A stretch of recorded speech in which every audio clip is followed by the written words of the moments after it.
नमस्कार मित्रों, मुफ्त के उपचार चैनल में आप सभी लोगों का स्वागत है। आज मैं बताना चाहूँगा कि एक मैंने वीडियो बनाई थी कि आंतों में रुकावट के लिए उसका उपाय क्या उपाय कर सकते हैं जिससे आंतों की रुकावट ख़त्म हो जाए। तो उसके लिए उपाय मैंने बताया था, तो कुछ लोगों ने कमेंट किया कि हमारा ठीक नहीं हो रहा है। तो उसके लिए केवल एक वजह नहीं होती है आंतों की रुकावट के लिए, उसके लिए बहुत सारी वजह होती हैं जिसकी वजह से ये समस्या बन जाती है। तो ये अगर जो आंतों में रुकावट है तो उसकी क्या वजह है, इसके लिए मैं बताना चाहूँगा कि अगर जो आप फ्रिज का पानी ठंडा पी रहे हो तो फ्रिज का ठंडा पानी पीने से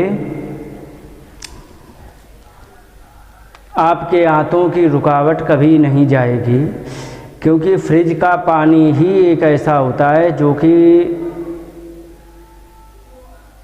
आंतों में रुकावट डालता है। क्योंकि फ्रिज का ठंडा पानी जो होता है उसका सरफेस टेंशन बहुत ज़्यादा होता है, और जिस भी द्रव्य का सरफेस टेंशन ज़्यादा होगा तो उसमें क्या है कि वो सफाई ना करके वो रुकावट ही डालेगा। तो इसमें फ्रिज का यदि ठंडा पानी पी रहे हैं तो उसमें बहुत सारे, तो पानी टॉक्सिक हो ही जाता है जो कि हम सभी लोग जानते हैं। टॉक्सिक क्यों हो जाता है इसके लिए मैं बताना चाहूँगा। टॉक्सिक होने का कारण सिर्फ ये है कि उसमें एक तो फ्रिज की जो गैसें हैं जो हमारे लिए बड़ा नुकसानदेह होती है, बहुत ही ज़्यादा वो तकलीफ़ देह होती हैं। तो वो एक तो फ्रिज का वो गैस है। दूसरी बात, वो आवश्यकता से अधिक ठंडी हो गई, जितनी हमें आवश्यकता है उससे उसने कहीं ज़्यादा, क्योंकि उसको रेगुलेट कर सकते हैं तो हम उसका टेम्परेचर 10 पर भी सेट कर सकते हैं, 15 पर भी सेट कर सकते हैं, और हम उसको टेम्परेचर 0 या माइनस पर भी सेट कर सकते हैं। तो माइनस पर क्या है कि फ्रीजर में रख दिया, वो ठंडा हो गया, तो ठंडा यदि हो गया तो फिर वो माइनस पर भी हो सकता है।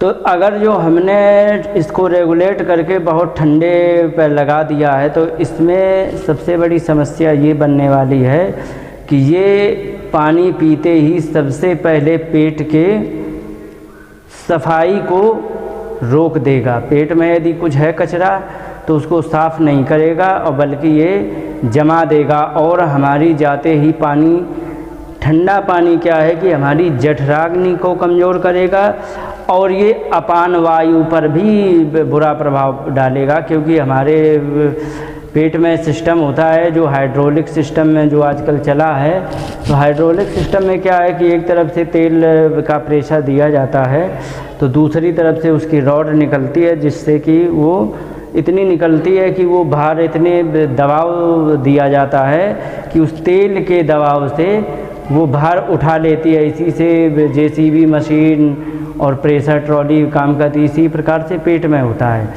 तो ये जो जठराग्नि हमारी है तो ये डाइजेशन के काम में आएगी, और ये जो अपान वायु है तो डाइजेशन के बाद जो वेस्ट चीज़ें हैं उनको निकालने के काम आएगी, जैसे मल मूत्र और माँ के गर्भ से बच्चा, ये सारी चीज़ों को निकालने के काम आती है। अब बच्चा वेस्ट नहीं है लेकिन वो बाहर तो निकलना चाहिए। कहने का मतलब जो भी पेट से बाहर निकलता है वो अपान वायु का काम होता है। फ्रिज का पानी पीने से अपान वायु कमज़ोर होती है, जिससे कि उन्होंने ये भी कहा कि हमारी लैट्रिन साफ़ नहीं होती है, खुलकर नहीं होती। उसकी वजह सिर्फ यही है कि आपकी अपान वायु कमज़ोर है। तो अपान वायु कमज़ोर का सबसे बड़ा कारण एक फ्रिज का पानी होता है। ठंडा पानी यदि पियोगे और बाकी कोई इलाज करोगे तो उससे कोई लाभ इसलिए नहीं होगा क्योंकि वो आप समस्या को भी बढ़ा रहे हैं और इलाज कर रहे हैं।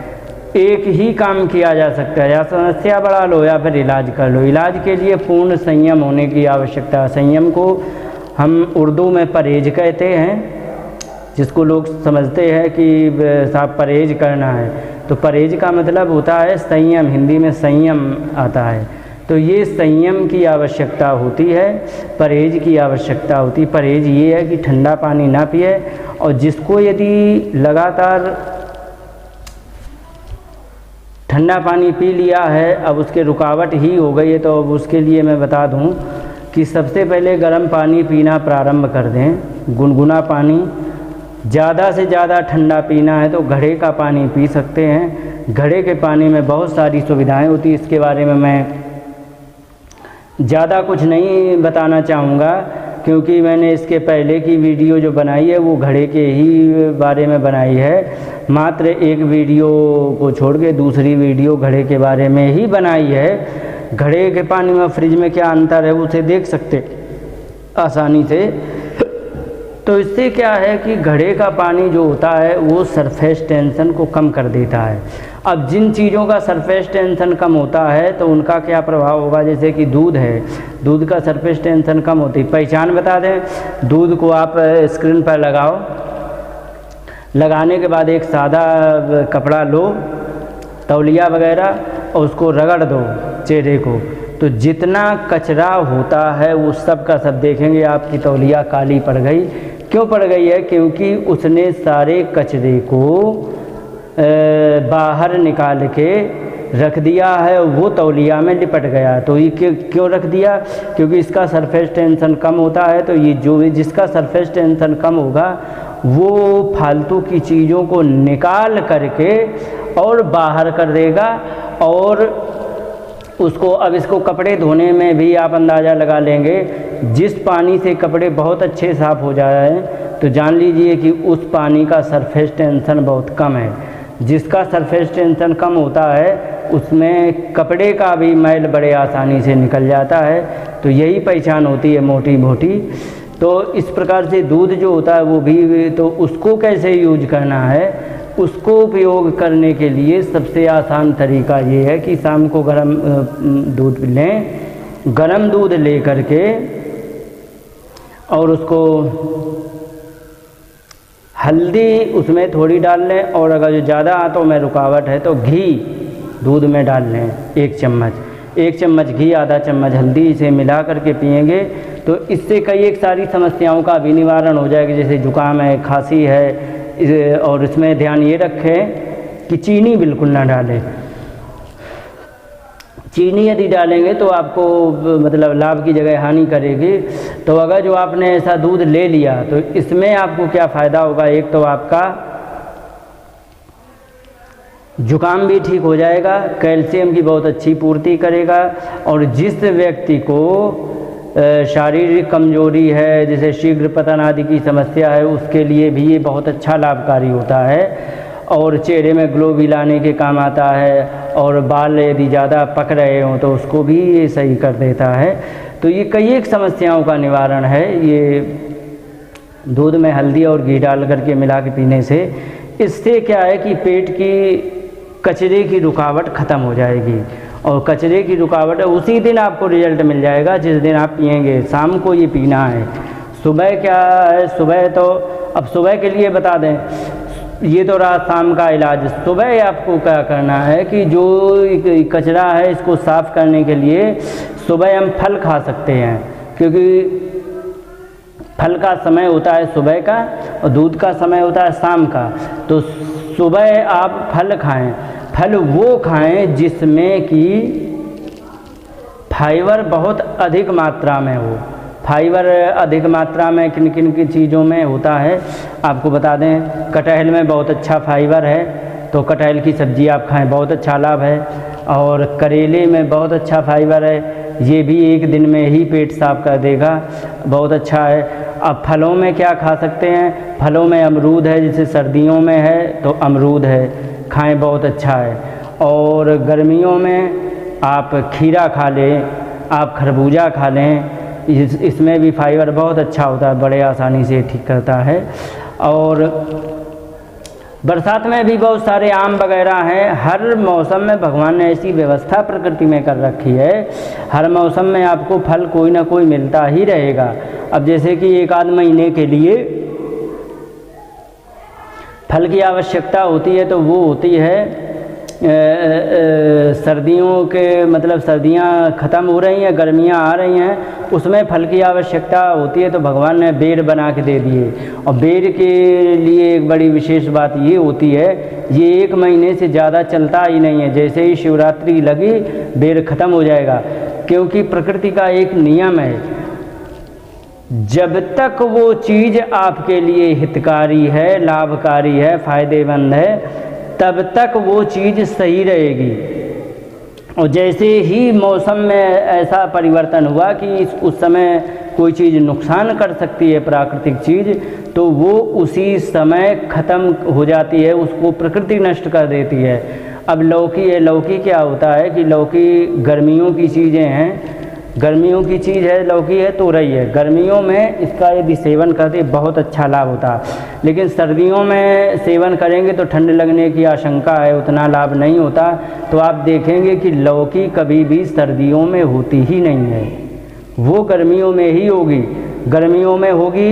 इसके बाद बरसात वाली होती है, जैसे ही पहली बरसात होती है उसमें लौकी तोरई बो दी जाती है और वो हो जाती है, तो वो गर्मियों तक ही चलती। जैसे कुंवार में भी गर्मी अब पड़ने लग गई, पहले नहीं पड़ती थी, अब पड़ने लग गई, तो कुंवार महीने में भी गर्मी होती, तब तक वो चलती रहती। जो ही कुंवार से कार्तिक लगा सर्दी आई, सोई वो बेल फल सब कुछ नष्ट हो जाता है, फिर वो कुछ नहीं बचता, क्योंकि उस समय तुम्हारे लिए उपयोगी नहीं है। तो भगवान ने ऐसा सिस्टम एक तैयार किया है कि जो फल की जिस समय आवश्यकता होती है वो उसी समय पूर्ण पक के तैयार होता है। अब एक बार एक डॉक्टर आए चाइनीज़ मशीनें लेके, वाइब्रेटर वगैरह लेके, तो उससे पैर जोड़ दर्द वालों को वो सिखा रहे थे कि इसमें रखो, वाइब्रेशन करेंगे तुम्हारा तो उससे जोड़ में दर्द ख़त्म हो जाएगा। तो उन्होंने सबको किया, तो उनकी गलती से हमारी भी मुलाकात हो गई। तो मैंने उनसे कहा कि देखो ये वाइब्रेटर से तुम्हारा इलाज नहीं, थोड़ा बहुत हिला डुला देगा तो थोड़ी राहत मिल जाएगी, लेकिन वो बहुत टेम्परेरी राहत होती है। परमानेंट राहत ये है, हमेशा के लिए राहत ये है कि उसका कारण समाप्त कर दिया जाए। तो इसमें मैंने बताया यूरिक एसिड बढ़ जाता है, उसके लिए लौकी का रस पियो, मैंने बताया। तो डॉक्टर ने तुरंत कुतर्क करते हुए, एक माता जी ने कही कि लौकी का रस पिया और कही कि उनके समस्या बढ़ गई। तो फिर मैंने पूछा कब पिया, कहीं सर्दियों में। कहाँ से लाए? सर्दियों में। मैंने कहा लौकी ही नहीं होती तो लाए कहाँ से? कहीं खरीद के लाए। तो यहाँ 2 गलती हो गई। गलती ये हो गई, एक तो हमने मौसम को नहीं पहचाना कि किस समय में लौकी मिलती है, और मैंने विपरीत मौसम में उस लौकी का रस ले लिया। अब चूंकि उसका समय चला गया है लेकिन रस उपलब्ध है, तो इसका मतलब ये है कि उसको स्टोर करने के लिए उसमें कुछ केमिकल मिलाए गए होंगे, नहीं तो वो रस सड़ जाएगा, ख़राब हो जाएगा। तो अगर जो रस सड़ जाएगा, ख़राब हो जाएगा, तो फिर वो किसी काम का नहीं रहेगा, कंपनी को घाटा जाएगा। तो उसको सुरक्षित रखने के लिए बहुत सारे केमिकल मिलाए जाते हैं, तो फिर वो रस नहीं रहा, फिर वो विष बन गया है। और उस विष को पी करके चाहोगे कि हम ठीक कर लें, तो फिर भाई ऐसा तो होने वाला नहीं है। उसके लिए तो यही है कि रस ही पियो, और रस तब पियो जब उसका मौसम हो, और रस वो पियो जो तुमने तुरंत अपने हाथ से निकाला हो। दूसरे के हाथ का निकाले कंपनियों का कोई भरोसा बिल्कुल नहीं करना चाहिए। कोई भी कंपनी हो, किसी का भरोसा नहीं करना चाहिए। और ये और याद रखो, फल कोई भी हो 24 घंटे से ज़्यादा कटा हुआ रुकता नहीं है। और ये फल या रस, और अगर जो वो रुक रहा है तो निश्चित उसमें केमिकल है तो वो जहर है। तो इसलिए अपने हाथ से रस निकाल करके ही कर सकते। तो प्रकृति जो है वो हमारे लिए बड़ी संवेदनशील है, और वो हमारी सुरक्षा के लिए इतना ध्यान रखती है कि जब हमें कोई चीज़ नुकसान करने वाली है तो तुरंत उस चीज़ को नष्ट कर दिया, ताकि मनुष्य सुरक्षित रहे। अब बंदर भी फल खाते हैं, तो बंदर भी यदि खाते तो उनको भी सुरक्षा देनी, क्योंकि वो भी इसी प्रकृति में रह रहे। और जिस मौसम में और जिस देश में जिस फल की आवश्यकता होती वो वहीं उपजता है। ये प्रकृति ने ध्यान रखा, तो इस चीज़ का भी ध्यान रखें, हर मौसम में फल होते हैं। अब इसके बाद बताना चाहूँगा कि हर मौसम में फल हो गए। अब इससे अब खाना क्या है, तो खाने के लिए बारे में मैं बता दूं। जिनको रुकावट है, कह रहे कि हमारा ठीक नहीं हो रहा, तो खाने का विशेष ध्यान ये रखें, कहीं आप मैदा खाने की गलती तो नहीं कर रहे हो। अब कहो मैदा कैसे खा रहे, तो उसका सुनो। अगर जो आप मैगी खा रहे हो तो मैदा खा रहे हो, अगर आप ब्रेड खा रहे हो तो मैदा खा रहे हो, बाज़ार में समोसा खा रहे हो तो मैदा खा रहे हो। यदि आप चीज़ें पिज़्ज़ा बर्गर ये जो होते हैं ये सब, और क्या होता मोस क्या होता है, एक वो होता है चाइनीज फल, वो चाइनीज डिश होती है, एक होता है कुछ मोमोस करके, मोमोस नहीं मोमोस करके होता है, वो मैदा होता है। तो ये जो आप डिश खाओगे तो ये इससे आपके रुकावट नहीं ख़त्म होगी, क्योंकि मैदा चिपकता है। और खाएं क्या, आटा में आप इतना ध्यान रखें कि जब पिसाने जाएं तो आप उसको थोड़ा मोटा रखाएं। अब अगर जो कहो कि हमारे यहाँ पैकेट आटा आता है तो वो तो बिल्कुल नहीं ख़रीदना, वो तो वैसे ही बेकार है, कोई भी ब्रांड हो। यदि पैकेट आटा है तो वो तो खैर ख़राब ही है। जितने अच्छी कंपनी के आते हैं जैसे आशीर्वाद और जितने भी अच्छी कंपनी के आटा आते हैं ये तो बहुत ज़्यादा ख़राब है, क्योंकि ये आटे को पहले बनाने के पहले गेहूँ को छील देते हैं, छीलने के बाद क्या करते हैं फिर उसकी पिसाई करते हैं, तो आटा वो एकदम बिना भूसी का होता है। लेकिन उन्हें ये पता नहीं होता है कि उससे विटामिन के और फाइबर निकल चुका है, ये चिपकेगा। तो ऐसा आटा यूज कर रहे हो तो बिल्कुल मत करो। अब कह दो कि पैकेट आटा हमारे घर में आता है, तो पैकेट आटा आने के लिए उसका भी उपाय है। कहीं भी आप भारत के किसी भी देश में चले जाओ गेहूँ मिलता ही है। आप आटा ना खरीद के गेहूँ खरीदो, घर में ले जा कर के उनकी सफाई करा के, और इसके बाद उसको पिसाने में ध्यान ये रखो कि आप उसे चेक कर लो कि अगर बारीक मैदा जैसा कर रहा है तो उससे कहो कि इसको मोटा करो। और मोटा आटा यदि आप खाएंगे आपके आंतों की रुकावट ख़त्म हो जाएगी। बातें बहुत हैं, गलतियाँ बहुत हैं जिसकी वजह से मतलब ये आंतों में रुकावट होती है। और मतलब इतना बताने पर भी यदि आपकी आंतों की रुकावट ना जाए तो मुझे बताना, फिर और भी इसके कारण बताऊंगा। बहुत सारी इस समय जो ज़माना नया आया है इसमें कंपनियों ने क्या किया है, चारों तरफ से व्यक्ति को बीमार करने की हर एक योजना बनाई। जैसे कि आटे को छील करके पीसना, बारीक पीसना, दुनिया जानती है, डॉक्टर भी कहते हैं कि मोटे आटा का इस्तेमाल करने से बीमारियां कम होती, लेकिन वो जानबूझकर, क्योंकि इनका मेडिकल क्षेत्र से इनका एक संबंध होता है। जैसे कि पहले एक बहुत प्रचार चला कि आप रिफाइंड नहीं खाएंगे हार्ट अटैक आ जाएगा, ये हो जाएगा, लेकिन जब से रिफाइंड खाना शुरू हो गए हैं तभी से ही हार्ट अटैक बढ़े हैं। और इसके पहले हार्ट अटैक बिरले किसी को आता था तो उसी एक आध को पकड़ करके बता दिया, अगर जो हमारा ये वाला रिफाइंड तेल खाओगे तो आपको हार्ट अटैक कभी नहीं आएगा। लेकिन रिफाइंड की मार्केट जैसे ही मतलब बढ़ गई तो तुरंत हार्ट अटैक का दर 20 साल के अंदर, क्योंकि रिफाइंड भी 20 साल के अंदर ही आया है, इसके पहले हम खुद नहीं जानते थे रिफाइंड भी कोई चीज़ होता है। तो पाम ऑयल वगैरह ये है जिसमें ट्रांस फैट ही होती है। अब इसके बारे में वीडियो बनाऊंगा तो बहुत लंबा बन जाएगा, बहुत संक्षेप में बता दें। ट्रांस फैट कब बनती है, जब किसी तेल को 200 डिग्री से 2 बार गर्म कर दिया जाए तो उसकी जो फैट होती है वो ट्रांस फैट में कन्वर्ट हो जाती है। ट्रांस फैट में कन्वर्ट हो गई तो वो जो ट्रांस फैट में कन्वर्ट हुई तो उसको डाइजेस्ट करने की शक्ति मनुष्य की नहीं रह जाती। ट्रांस फैट 40-45 डिग्री के बीच में जाके डाइजेस्ट होता है। मनुष्य का शरीर इतने टेम्परेचर पर पहुंच ही नहीं पाता है, तो इसलिए वो ट्रांस फैट हार्ट अटैक लाती है। तो रिफाइंड करने के लिए 3 बार तेल को 200 डिग्री पर गर्म किया जाता है, फिर इसके बाद सफाई होती है, फिर उसकी महक प्रोटीन सब निकल जाती है, फिर कहीं इसे खाने से तब से बीमारियां बढ़ी। तो ये जो है कंपनियों की जितनी भी चीज़ें आप खाओगे सब कुछ आपको बर्बादी करेगा और इससे कोई फ़ायदा नहीं है। आपको यदि खाना ही है तो रॉ मटेरियल ला के उसका तेल, जैसे तेल है राई खरीद लो, उसका राई खरीद के उसका तेल निकलाओ, मशीन में डाल के तेल निकलाओ, सामने निकलाओ, कहीं बदल ना दे आपको तेल में वो मिला के। तो इस चीज़ का भी ध्यान रखो, सामने तेल निकलाओ और तेल निकला के सामने अब आप अपने घर में लाओ, वो कभी भी हार्ट अटैक आपको नहीं लाएगा। इन चीज़ों का भी ध्यान रखना है। तो इस प्रकार से बहुत सारी वजह होती है, तो इसमें जितनी वजह हमें समझ में आई अभी तो वो उतनी बता दी। अब अगर जो आपको फिर भी समस्या रहती है तो फिर आप कमेंट करके बताएं, तो फिर मैं और जो वजह हैं आंतों की रुकावट की वो मैं सभी बताऊंगा। इन्हीं शब्दों के साथ बात को बढ़ाऊँ। नमस्कार, जय हिंद।